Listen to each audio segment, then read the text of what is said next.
সাজেদা চাচির heart attack হয়েছে, বুকে প্রচণ্ড ব্যথা হচ্ছে।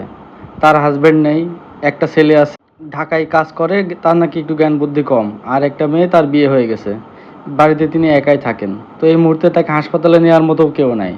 তো অবশেষে আশেপাশের মানুষজন মিলে তাকে হাসপাতালে নিয়ে আসে। তো পরবর্তীতে তার বোন এসে তাকে হাসপাতালে সঙ্গ দেয়। আসলে হার্ট অ্যাটাক মানেই তো অনেক পরীক্ষা, অনেক রকম ওষুধ, নাভিতে ইনজেকশন, সব মিলিয়ে অনেক খরচ, কিন্তু সে তো অনেক গরিব মানুষ।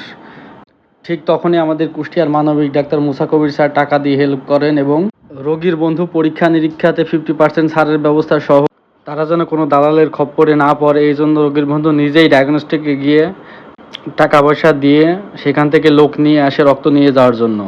এরপর হাসপাতালের সমাজসেবা বিভাগ থেকে ফ্রি ওষুধের ব্যবস্থা করা হয় এবং আমরা কয়েকটি ওষুধ কিনে দিই।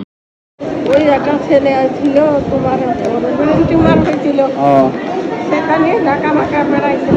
ও, সব চিনে গেছেন তারপর থেকে? ছেলেটা তো তোমার বয়স, ও, মারা গেছে? কষ্ট থাকতো না, মারা গেছে ছেলে? ব্রেন টিউমারে 2000 সালে এসএসসি পাস করছিল সায়েন্সের লাইন নিয়ে। ও, তাহলে এই ভাইয়ের সাথে যান, যাই জায়গাটা চিনে আসেন, এটা জায়গায় থাক।